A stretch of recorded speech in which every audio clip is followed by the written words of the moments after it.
Bonjour et bienvenue à cette quatrième session sur l'analyse de la valeur des projets d'investissement dans les industries de procédés.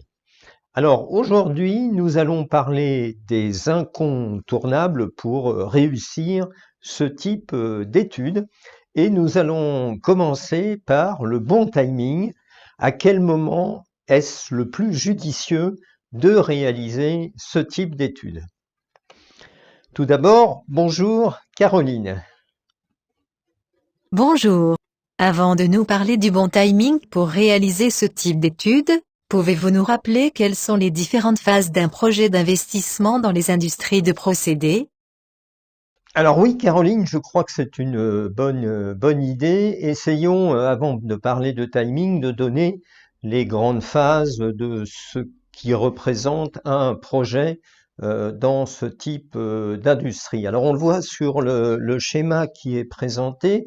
On a une première phase qui est une phase d'évaluation, donc c'est une phase très en amont qui va consister à partir d'une première demande, une première identification d'un besoin, d'un nouveau produit, d'une nouvelle gamme, d'une nouvelle capacité, d'une évolution significative des spécifications d'un produit, de se poser un certain nombre de questions pour voir si tout cela est cohérent avec la stratégie de l'entreprise, avec la concurrence, avec les capacités en R&D ou en développement de nouveaux produits, par exemple pour une entreprise, en termes aussi de budget, pourquoi pas d'implantation potentielle d'une nouvelle ligne de fabrication. Voilà, et tout ça va se conclure par une note de cadrage qui fournira les grands éléments potentiels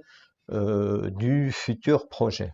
Alors à partir de là, on va rentrer dans une phase de faisabilité où les différents éléments vont être approfondis, notamment en termes, par exemple, de procédés, en termes d'implantation potentielle correspondant avec les off-site nécessaires, les capacités logistiques, un approfondissement du budget pour voir si on est toujours cohérent avec à la fois la rentabilité présumée du projet et les capacités de l'entreprise. Et tout ça va se terminer par exemple, un cahier des charges fonctionnel qui définit précisément les besoins du projet, les grandes fonctions à mettre en œuvre, et qui va donner le top pour des études plus détaillées. Alors ces études plus détaillées, ça va être notamment par la suite donc du basic engineering qui là va rentrer dans un ensemble de définitions du projet, que ce soit en termes de procédés, de grands équipements, de bilan chimique, énergétique, de budget plus détaillé.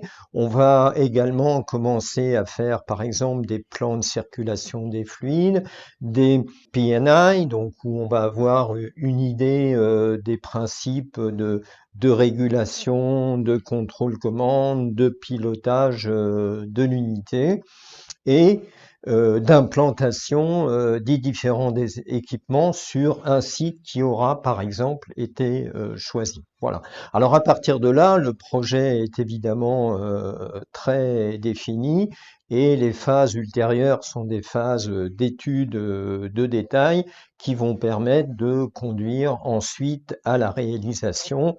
On peut dire qu'à ce moment-là, pour le projet, le coût est tiré, il est à peu près complètement défini et suivant ce qui a été effectivement décidé dans ces étapes, eh bien, le projet sera une réussite ou pas. Il reste plus, je dirais, qu'à le réaliser. Voilà pour une présentation rapide des différentes phases de ce type de projet dans les industries de procédés. Après cette présentation des différentes phases d'un projet d'investissement dans les industries de procédés, pouvez-vous donc nous expliquer quel est le bon timing pour réaliser une analyse de la valeur?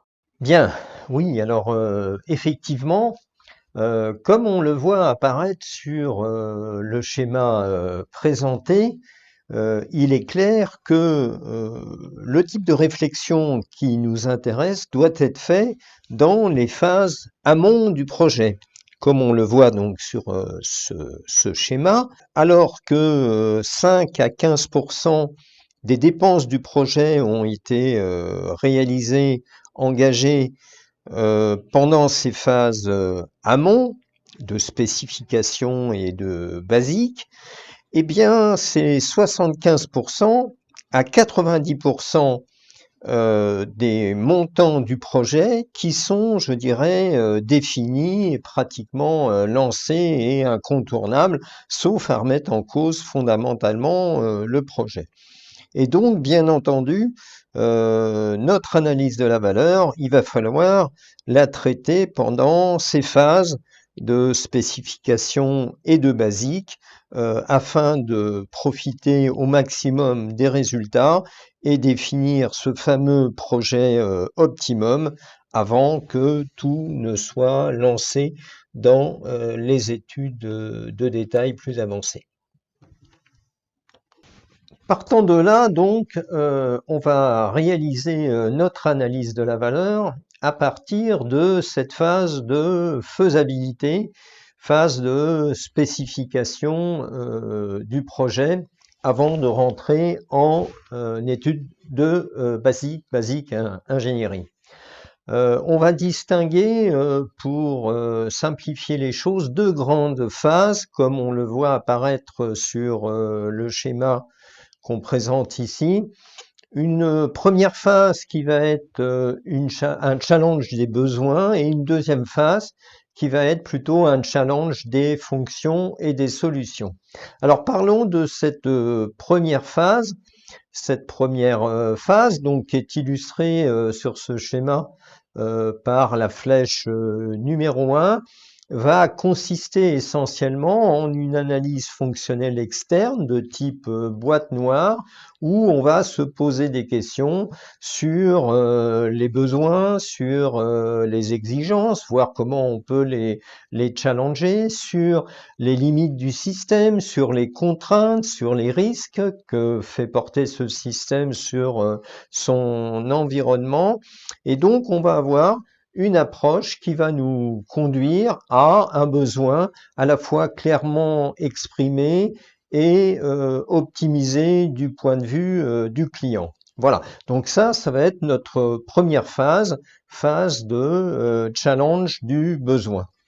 Ensuite, on va rentrer donc dans une phase numéro 2 qui est représentée ici notamment par la flèche numéro 2, qui va travailler cette fois-ci sur une approche beaucoup plus boîte grise, boîte blanche, avec une analyse fonctionnelle interne, donc de ce qui est mis en œuvre et des solutions correspondantes.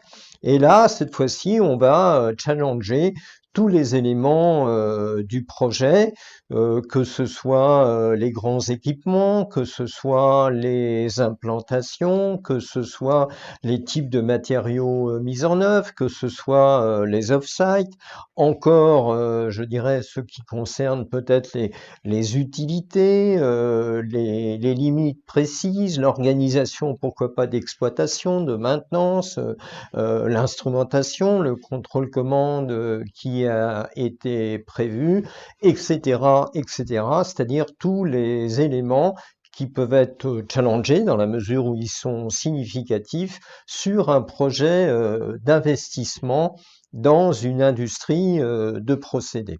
Et donc, c'est le sens de la flèche numéro 3 qu'on voit sur le schéma qui va remettre en cause un ensemble d'éléments du projet afin de trouver une optimisation de ce projet, c'est-à-dire un réel coût par rapport aux fonctions absolument nécessaires pour répondre aux besoins exprimés auparavant.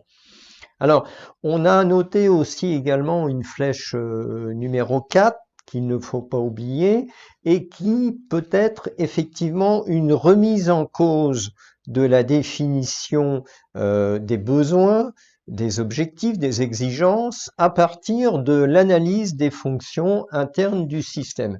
Alors c'est une flèche aussi très importante dans la mesure où elle peut faire une adéquation entre les besoins et les fonctions potentielles. Ça veut dire que, par exemple, l'optimum du projet qu'on avait exprimé dans une première phase, disons par exemple, si on est en train d'augmenter des capacités à 50 000 tonnes an, eh bien, pour des raisons liées aux procédés, à l'implantation, aux off-site, à la logistique, tout un tas d'éléments du projet, eh bien, cet optimum n'est pas à 50 000 tonnes an, mais peut-être à 45 000 ou à 60 000 tonnes an.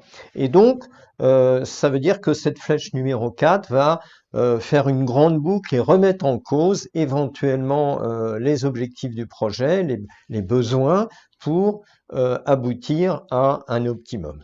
Voilà. Ce qui fait qu'avec tout ça, on se retrouve donc à peu près en début, en milieu de basique ingénierie avec l'ensemble des éléments qui permettent donc en sortie de cette phase de rédiger un rapport, disons, d'analyse de la valeur qui va permettre donc une cohérence globale du projet avec la possibilité de poursuivre sur des études plus détaillées.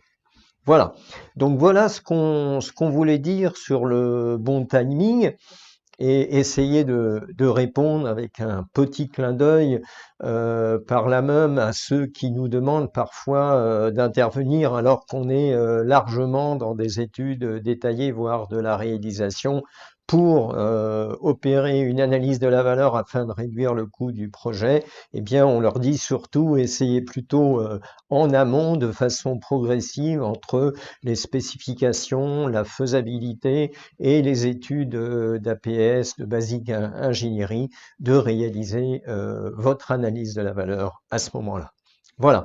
Bon, je vous dis donc à la prochaine fois. Nous poursuivrons notre réflexion sur les incontournables pour réussir des analyses de la valeur sur ce type de projet. J'espère que tout ça vous a intéressé. Je vous invite évidemment à cliquer en bas ici et à vous abonner à la chaîne, à ma chaîne YouTube. Et je vous dis à bientôt. Au revoir.